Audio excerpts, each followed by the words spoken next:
Hola, bienvenidos una vez más a mi canal. Soy María Isabel Mestre, profeta de Yom Teruah Ministries en Puerto Rico.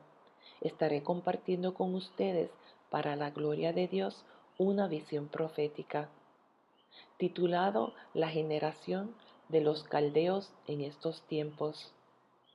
Les voy a narrar la visión. Me encontraba frente a un enorme jardín con pequeños árboles y diferentes flores. El verde de la vegetación sobresalía en aquel hermoso lugar y era tan intenso que parecía que la naturaleza misma se tomaba el tiempo para mostrar su mejor versión. Vi que los árboles estaban bien podados. Las plantas y arbustos a lo largo del camino se veían saludables, como si cada rincón del lugar estuviera cuidadosamente atendido.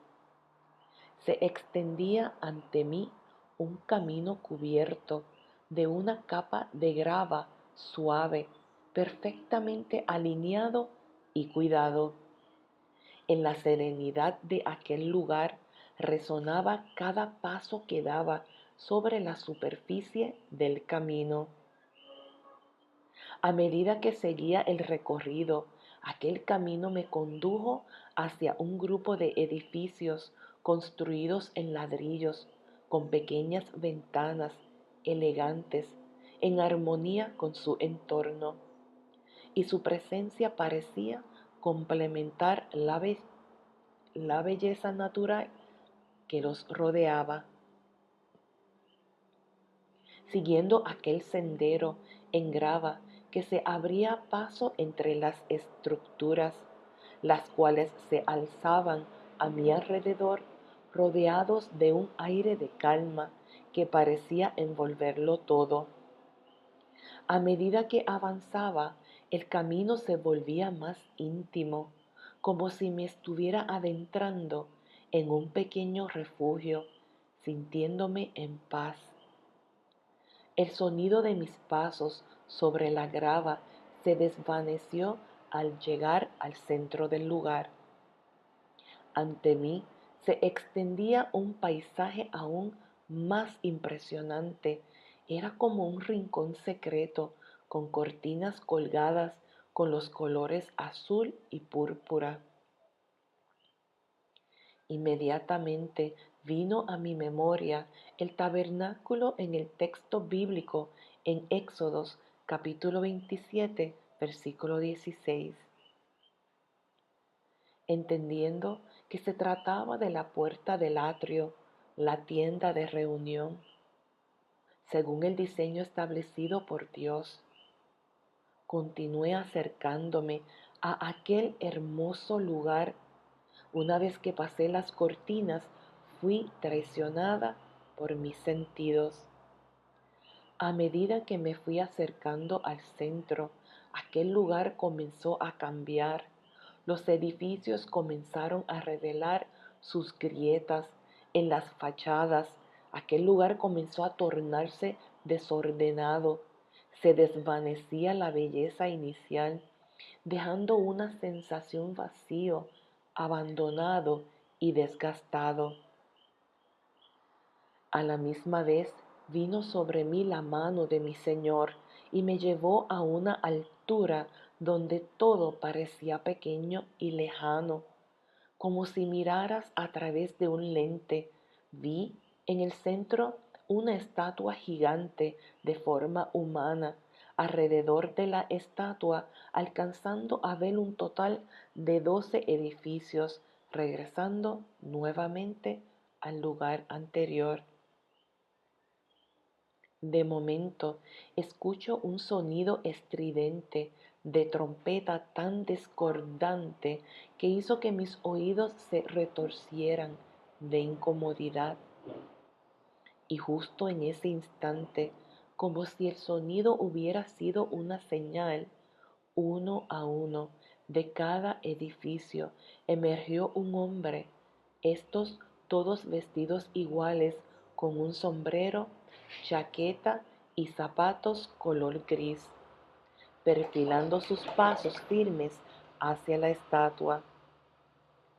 Unos tenían una Biblia, otros no, sentándose en el pedestal de la estatua y conversando entre sí, a la vez observando que los pies de la estatua eran de hierro con un aspecto que me recuerda a la piedra o rústico.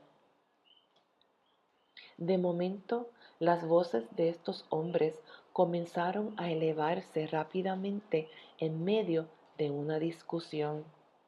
Entre ellos había uno bajo de estatura, quien parecía ser el líder del grupo y el centro de la confrontación.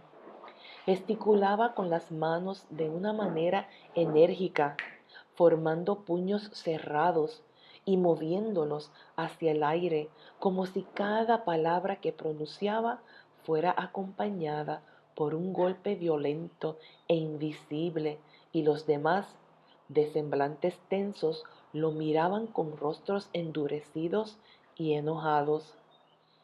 Aunque intentaban hablar entre ellos con rapidez, sus palabras salían entrecortadas como si las emociones los dominaran. El hombre de baja estatura, ajeno a la creciente furia a su alrededor, no dejaba de hacer gestos con sus puños, mientras daba instrucciones en un tono bajo, casi susurrante. Cada vez que terminaba una frase, desviaba la mirada hacia un lado, asegurándose de que nadie pudiera escucharlos, como si temiera ser interceptado por oídos ajenos. Parecía como si estuvieran conspirando en secreto, donde los otros hombres calmaron la tensión, llegando todos a un acuerdo.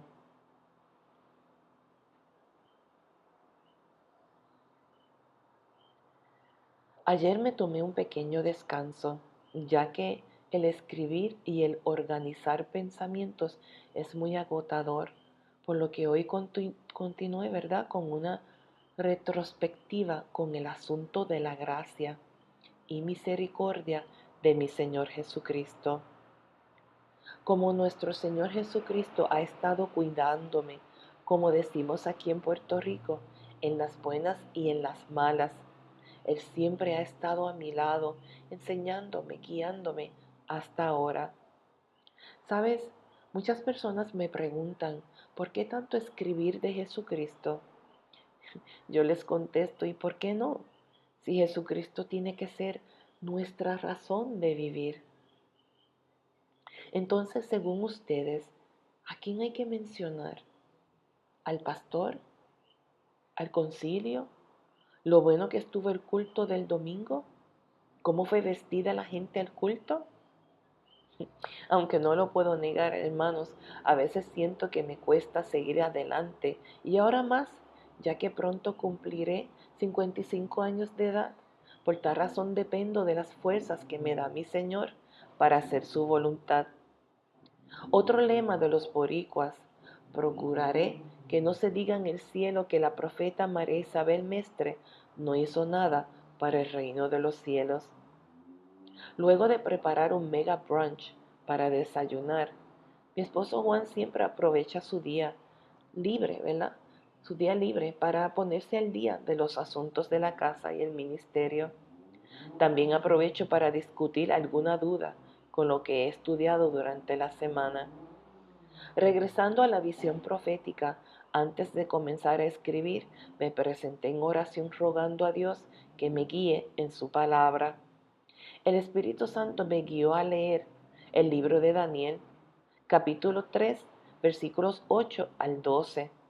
Leemos la palabra de Dios en el nombre de Jesús. Sin embargo, algunos de los astrólogos se presentaron ante el rey y denunciaron a los judíos. Dijeron al rey Nabucodonosor: ¡que viva el rey! Usted emitió un decreto que exige a todo el pueblo inclinarse y rendir culto a la estatua de oro, al oír tocar la trompeta, la flauta, la cítara, la lira, el arpa, la zampoña y otros instrumentos musicales. Ese decreto también establece que quienes se rehúsen a obedecer serán arrojados dentro de un horno ardiente. Pues hay algunos judíos, Sadrach, Mesach y Abnego, a los que usted puso a cargo de la provincia de Babilonia, que no le prestan atención su majestad. Se niegan a servir a los dioses de su majestad y no rinden culto a la estatua de oro que usted ha levantado. Luego de leer este pasaje bíblico y reflexionando en la visión profética, vemos que la historia de la humanidad continúa marcada por gobernantes que cometen injusticias, que por las cosas malas que hacen parecen salir victoriosos y, para colmo, las instituciones religiosas cristianas les aplauden la opresión y el terror que siembran con dolor, con el tocar de la trompeta, la flauta, la cítara, la lira, el arpa, la zampoña, donde se ha levantado un espíritu de los caldeos. Pero como cristianos bíblicos en los pies sobre la tierra, debemos de estar conscientes que el triunfo de los que oprimen es un triunfo temporal de los malvados, donde la justicia divina de Dios nos muestra el resultado final del que hace lo malo. Sí, hermanos, es cierto que muchos estamos viendo que la injusticia puede prosperar momentáneamente, pero existe una justicia superior que trasciende las fronteras del tiempo y el poder humano. Los líderes religiosos que aconsejan a los gobernantes que abusan de su autoridad, que oprimen a los débiles o que actúan con crueldad, tarde o temprano enfrentarán las consecuencias de sus acciones. La esperanza radica en la convicción de que existe una instancia última de justicia. Aunque los tiranos puedan parecer invencibles, su poder es efímero comparado con la eternidad divina en Cristo Jesús. Aleluya. Por tal razón, la fe de Jesucristo en nosotros nos impulsa a mantener la integridad y la esperanza aun cuando las circunstancias parezcan adversas. En conclusión, este principio de la fe nos invita a reflexionar sobre la verdadera victoria que no se mide por el poder temporal que acumulan los hombres, sino por la rectitud y la justicia de Dios, que prevalecen más allá de las circunstancias inmediatas. Que la paz de Jesucristo esté siempre con ustedes.